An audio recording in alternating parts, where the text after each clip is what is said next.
단기 차입금 보겠습니다. 차입금이란 얘기는 빌려왔다, 짧게 이런 뜻이네요.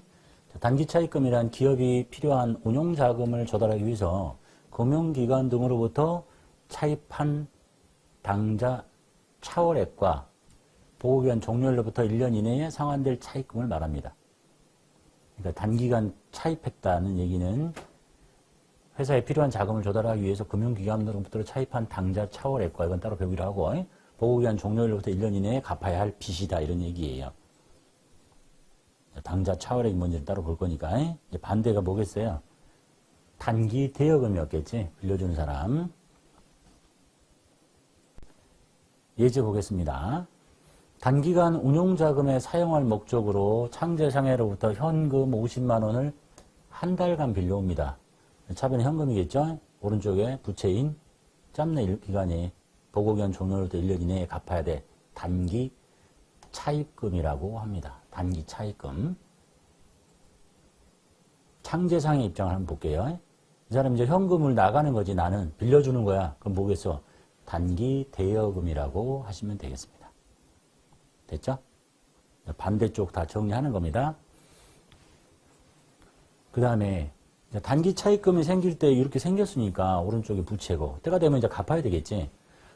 단기 차입금 50만 원과 이자가 현금으로 나가요. 현금 이제 53만 원 나가네요. 단기 차입금 저쪽으로 빠지겠죠.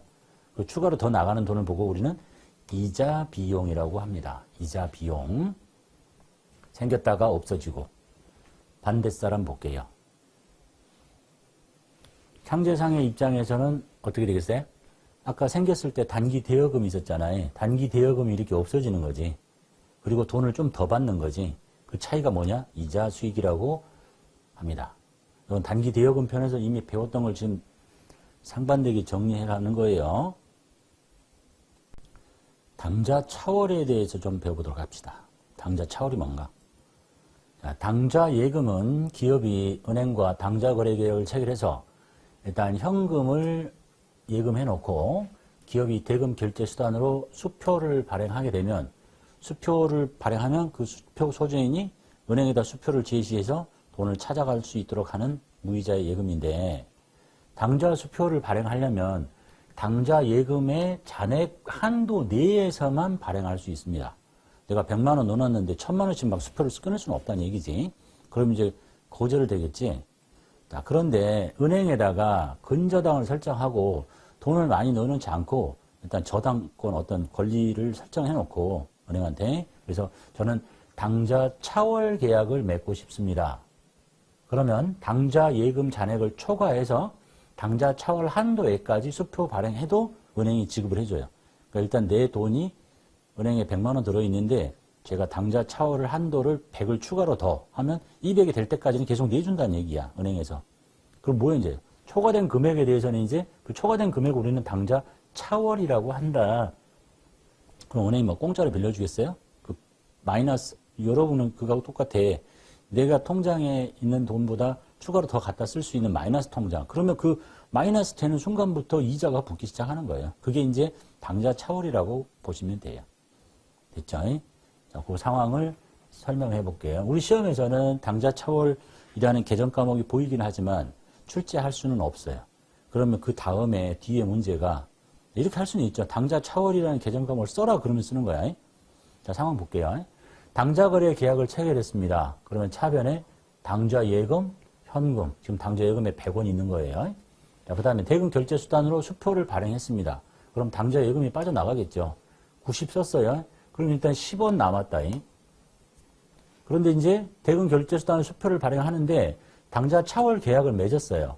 그러니까 10원밖에 이제 안 남았잖아. 그리고 30원인데 그러면 부족한 요 돈이 바로 당자 차월이라는 뜻입니다. 즉 부채가 생겼다는 얘기입니다. 차입금하고 똑같아. 명칭이 당자 차월이야. 그러니까 자기의 당자 예금 통장에 있는 거 빼고 추가로 다 빼고도 부족하다. 당자 차월 계약을 맺었을 때. 자, 그리고 이제 다시 돈을 입금을 시키면 요 부채부터 없어져야 되는 거야. 그래서 돈 집어넣었잖아요. 50을 집어넣었다. 당자 예금 계좌에다. 그럼 요 부채 없어지고 추가로 30이 이렇게 생기는 거야. 이게 이제 이 상황을 얘기하는데 왜 시험에서 출제하기가 곤란하냐면, 우리 이제 시험에서 뭘 사오고 팔고 할 때 당좌예금 계좌로 결제가 많이 일어나는데, 만약에 이 문제를 풀었을 때 당좌 차월이라는 명칭을 이렇게 써버리게 되면, 보세요. 이 문제를 풀 때 이렇게 했다 칩시다. 당좌예금 잔액이 부족해서 당좌 차월이라고 썼어요. 근데 그 다음 문제에 문제가 뒤로 가는 순서대로 이렇게 가다가 뭘 팔고 당좌예금 통장에 돈이 들어왔다. 그러면 이때 요거를 이렇게 잘한 사람의 답과 못한 사람의 답이 이쪽이 틀려져. 응? 나는 그때 당좌 차월이라는 거 문제를 못 풀었어. 당좌예금 통장에 돈이 50 들어왔다. 그럼 여기는 어떤 사람은 여기다 50이라고 입력하는 사람도 있고, 잘 푼 사람은 얘처럼 20 빼고 30 이렇게 하잖아. 그럼 서로 답이 틀려져. 그래서 문제를 내기가 좀 곤란하다는 얘기예요. 원래 문제는 다 앞 문제에 영향을 받아서는 안 되기 때문에 채점을 매기 위해서, 그래서 당좌 차월이라는 명칭이 있지만 실제 시험에서는 이렇게 할 수는 있다. 제일 마지막 문제에다가 할 수 있는데, 그때는 꼭 단서를 붙여줘야 돼요. 당좌 차월 계정 과목을 사용할 것, 이렇게. 그럼 답 알려주는 거하고 똑같지. 예금 잔액 다 갖다 쓰고 부족한 것은 당좌 차월. 그런데 이것이 또 뭐가 문제냐면, 이 당좌 차월은요, 지금 방금 이 당좌 차월은 단기 차입금 속에 포함이 돼요. 그러니까 당좌 차월을 포함한 더 큰 이름이 단기 차입금이야. 요 이름을 단기 차입금이라고 써도 틀렸다고 할 수도 없어. 이해되시죠? 그러니까 문제를 내면 낸 사람만 피곤해지니까 거의 낼 필요가 없어진다. 그러니까 이런 뜻이야. 외상 매출금이라고 해도 답이고 매출 채권이라고 해도 답인데, 우리는 매출 채권은 계정 과목 자체가 없으니까 채점이 되지만 매출 채권도 있어, 이름이. 외상 매출금도 있어. 그럼 누굴 쓰는지에 따라서 답이 서로 틀렸다고 할 수가 없는 거야. 그러니까 당좌 차월 계정 과목이 있긴 하지만 그걸 써도 답, 그걸 포함한 더 큰 이름인 단기 차입금을 써도 답. 그래서 출제하기가 곤란하다라는 얘기입니다. 이게 이제 당좌 차월에 대한 얘기예요. 미지급금 보겠습니다. 미지급금. 자, 미지급금이란 일반적인 상거래 이외의 거래나 계약 등에 의해서 발생한 것으로서, 상거래가 아닌 데서 보고기간 종료로부터 1년 이내에 상환기일이 도래하는 채무, 그걸 보고 미지급금이라고 합니다. 일반적인 상거래면 이제 외상 매입금 지급 의무겠지. 자, 예를 들면 회사에서 업무용으로 사용할 자동차를 매입하고 업무용으로 쓸 차를 사는 것은 상거래가 아니니까 아직 돈을 주지 않았어.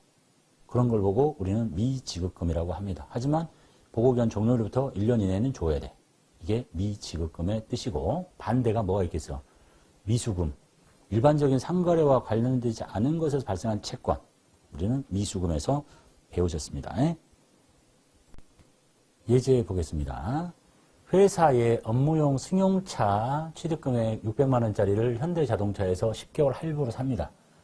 자, 업무에 쓸 차를 샀어요. 차변에 차량 운반구라고 합니다. 자, 근데 10개월 할부로 샀다. 외상이죠. 나눠서 가는 거야. 그러니까 이때 쓰는 이름이 미지급금이다라는 얘기입니다. 외상 매입금이 아니고.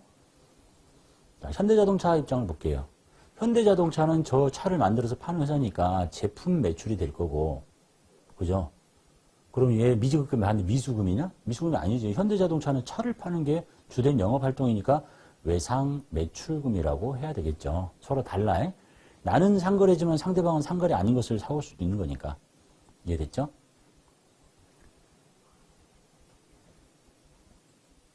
자, 그 다음에 이렇게 이제 미지급금이 생겼는데 할부금이 나갈 거 아니에요. 10회씩 60만 원씩 통장에서 나간대요. 그럼 보통 예금 빠지고 미지급금이 사라지면 되겠죠. 이렇게 해서 10번이 사라지면 되겠다. 반대편에 있는 현대자동차 입장에서는 외상 매출금이 없어지고 돈이 계속 통장에 들어오면 되겠다라는 얘기가 되겠습니다.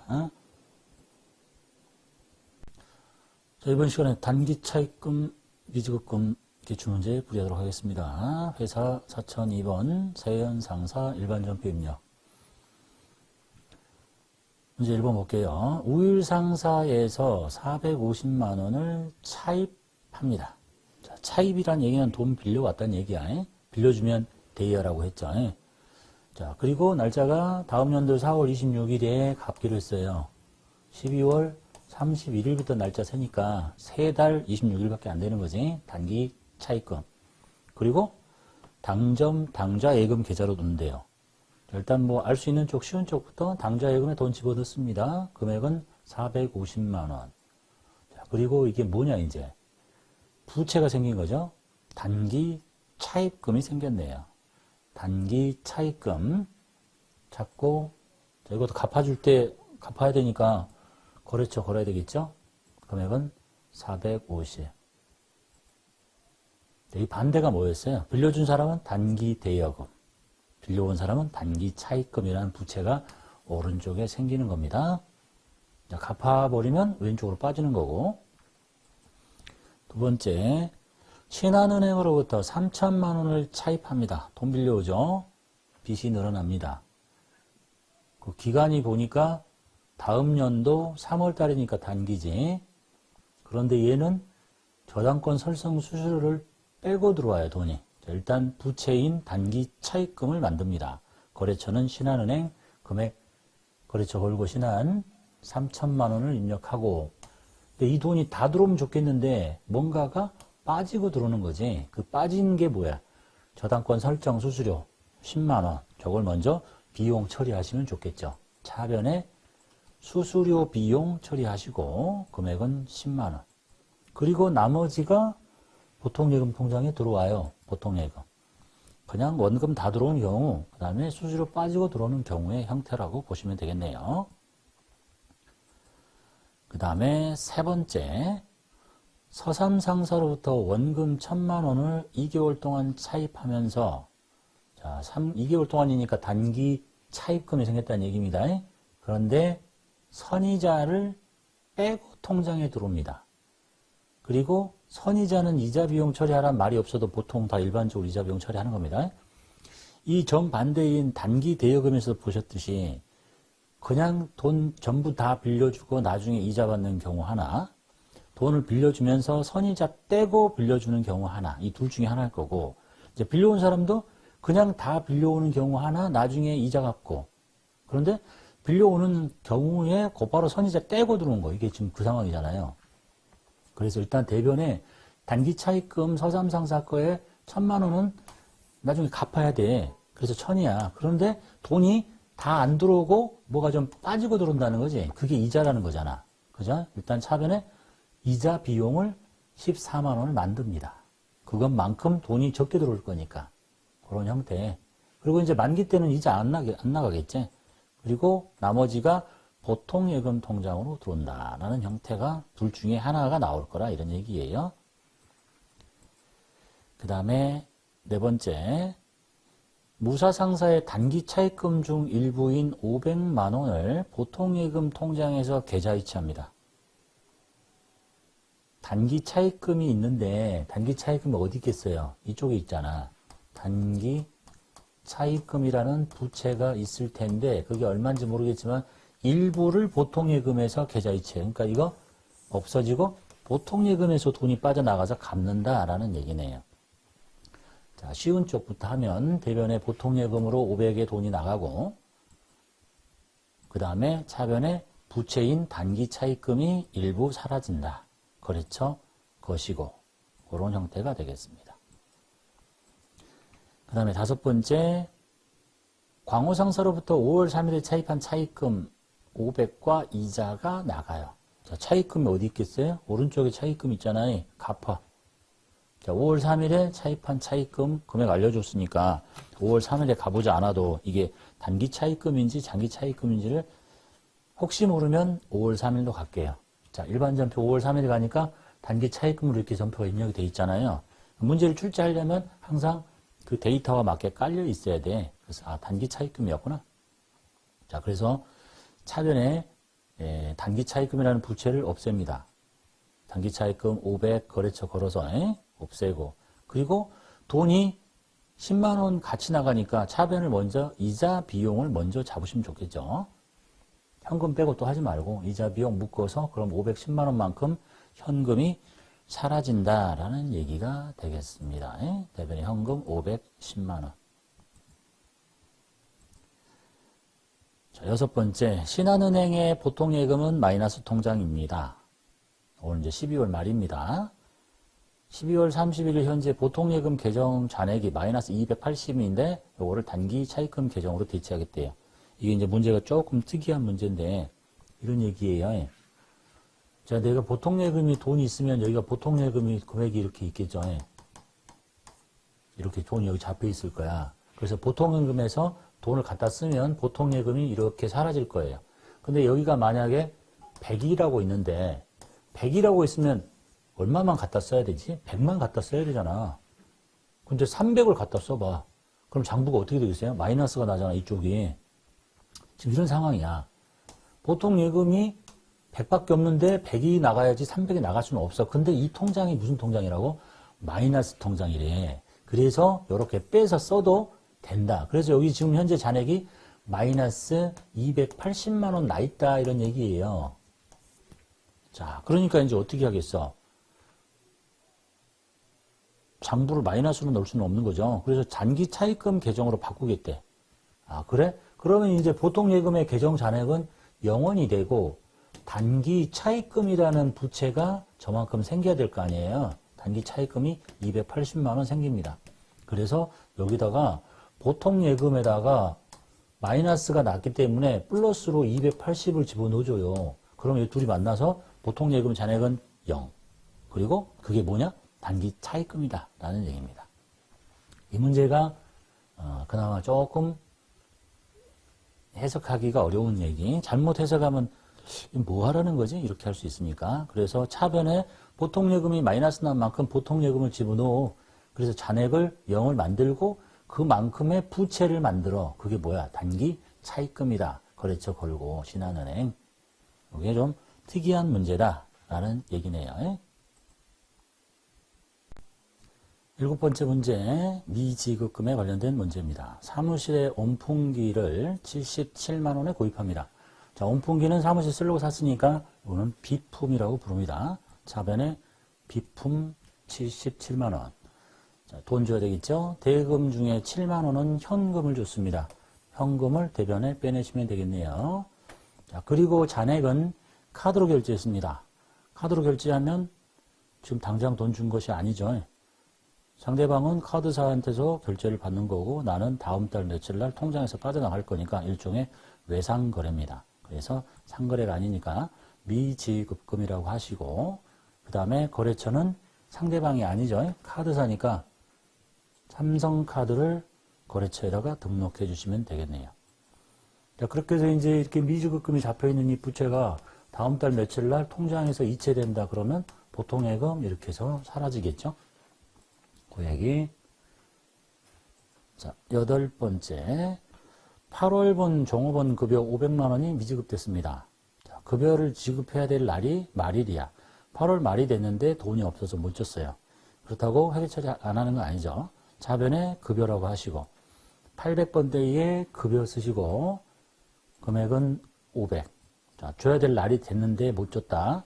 미지급금. 상거래 아니니까. 그리고 거래처는 어떤 특정한 직원만 못 줬으면 걸 수도 있는데 뭐 전 직원이고 거래처 이름도 없으니까 거래처를 입력할 수는 없겠네요. 미지급금.